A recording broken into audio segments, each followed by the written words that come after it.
Is Canelo actually in negotiations to fight Jermall Charlo on Cinco De Mayo weekend and scrapping his cruiserweight plans? Let's discuss.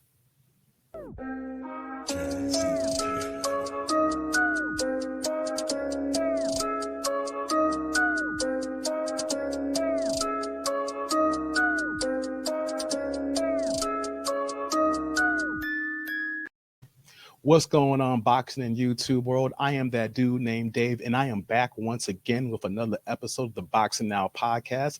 Let me do the house cleaning out the way, and I'm going to say this in the beginning here. I need the HBO special. You know what that is? I'm taking that for Poor Man Podcast Reacts. That's the help a brother out. So click on like, subscribe, and click on that bell notification below. You know why? I'm going to keep it real with you. I am a struggle streamer and I need that YouTube algorithm. I just want to talk boxing and get out to everybody here and build this tribe here. So help a brother out here. So what's today's episode and what are we talking about? We're once again here about Canelo Alvarez, but a lot of things have changed since my boxing wish list episode that I talked about a few days ago, starting off the 2022 year. So let's get into it here, fellas. And ladies, if you're into boxing as well. Canelo Alvarez. He is boxing's cash cow, and he's the top man in his division overall here. 57, 1-2 with 39 KOs. Let me get started here. Some people think that I'm a Canelo fanboy here. No. I'm just going to be honest here. I am a boxing fan, and I just want to point out to the fact that if you look at my old episodes from a year ago, starting to show off here, I was a harsh critic of Canelo Alvarez. And I still will criticize what needs to be here. But at the same time, though, I am impartial and I will give credit where credit is due. Canelo Alvarez is the current undisputed super middleweight champion of the world at 168 pounds. Prior to that, he was a multi-titleist at 154 junior middleweight. He was, the man in multi-titleist at middleweight 160. And also he beat Sergey Kovalev for a one-off fight for the WBO title at 175 light heavyweight. So he is a four division champion here. So we got to put some respect in his name here because he's around rare air when we talk about here.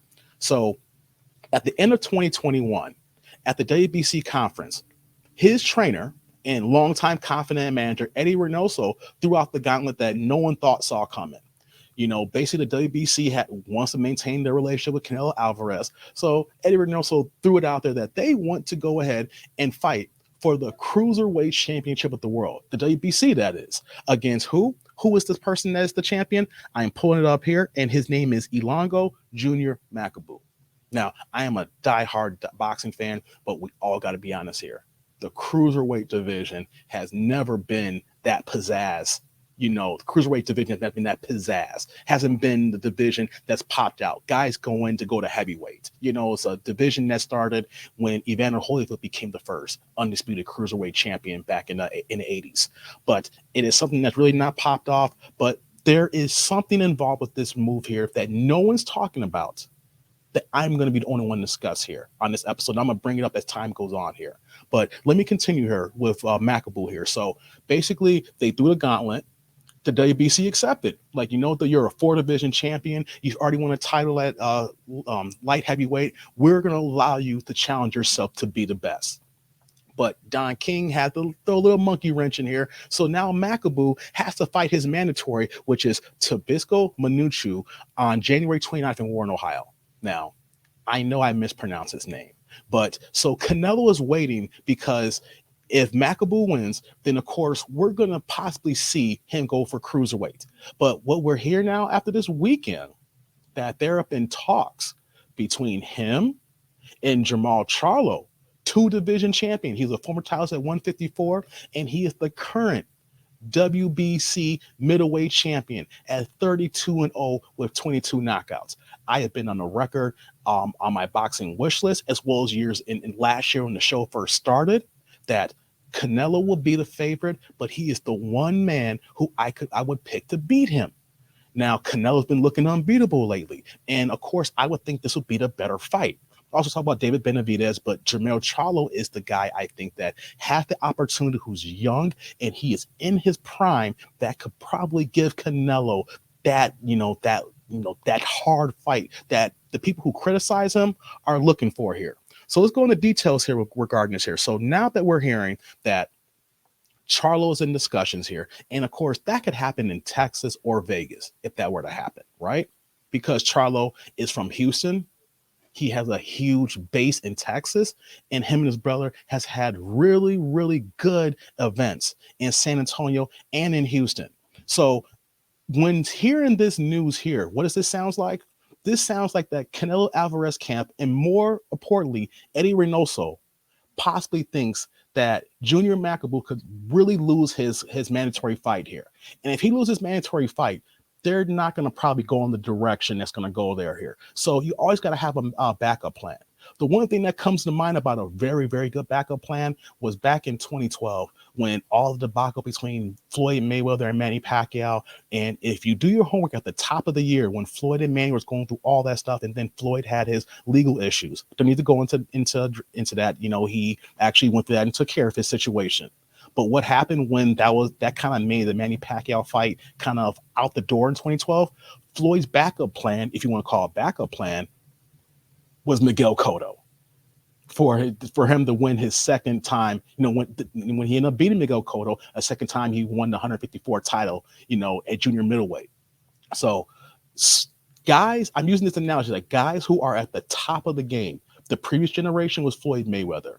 The current man is Canelo Alvarez, who's the money man. So what do you do when you have a plan in place, but then it could get shaky? You need to have a solid backup plan because you're trying to make 20 or 30 million a year, per fight on pay-per-view, and you need a solid plan. But let me just say something here. Do I think that Jermall Charlo and Canelo Alvarez will happen in May? Oh boy. I'm going to say no, unless Makabu loses. Now, I got to be real here. I'm cammed up here. I'm giving my real emotions and my real thoughts. And why do I say this here? Well, there's a reason why that Eddie Reynoso wants to fight at cruiserweight.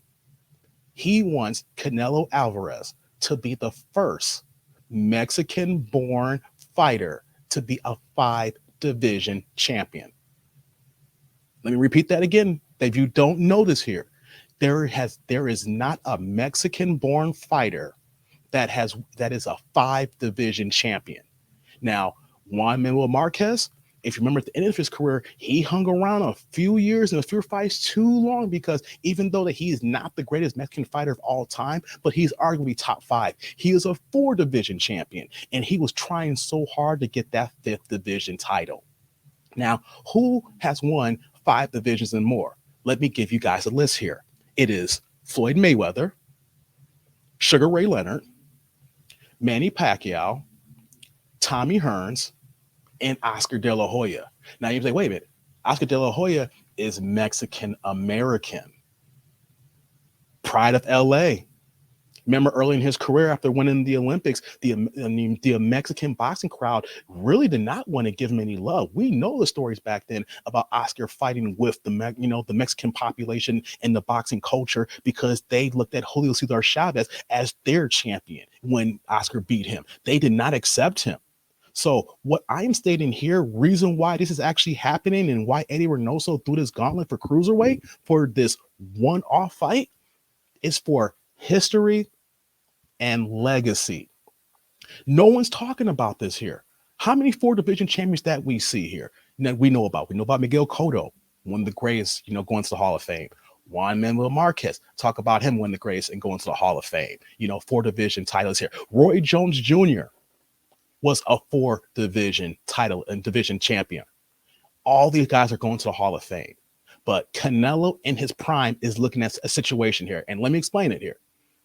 If you have the opportunity to make history in May, talk up Jermall Charlo for the fight in September for Mexican Independence Weekend, which that fight would even be bigger in September if they have that fight in Houston or San Antonio. Like I mentioned, the Charlo brothers are from Texas and their base is huge. So you literally can set up the 2 fights for 2022 for Canelo Alvarez that what I see they're doing right now is history and then the big fight. Now, of course, Makabu being as big as he is going to cruiserweight, that is a big challenge. And that's a big if. But you know what, though? If Canelo loses, is anybody going to hold it against him? he went the cruiserweight, and if he loses, it's like, all right, then that's his cap, or he may make that attempt against another, one-off fight, maybe down the line. But Canelo is young in his prime right now. So he wants to add himself into history. It's rarefied air. 5 division champion, only Mexican-born fighter. So that's where we're at here. So as long as Junior Makabu wins his fight in January, Cinco de Mayo, I believe that we'll see Canelo Alvarez fighting him at the T-Mobile in May. And then because of these negotiations here, that hopefully Jermall Charlo sets himself up, has a good quality fight so that he will be in play for Mexican Independence Weekend in September for the undisputed super middleweight titles, because we know Canelo's going to come back down here. So that will be the fight, and then we're setting this all up here so that he can get his 20 or 30 million, and that we can possibly see people not talking about him or still talk about him. So I'm going to leave those thoughts in mind here for the boxing public. What do you guys think here? Have you heard any show, any podcast, anybody talk about why Canelo go to cruiserweight and look up Mexican-born fighters who are 5-division champions? Remember, Oscar De La Hoya is Mexican-American. History, and then we may see the Charlo fight. But what do you guys think? I am that dude named Dave, and we'll be back next time. Until then, I'm out of here.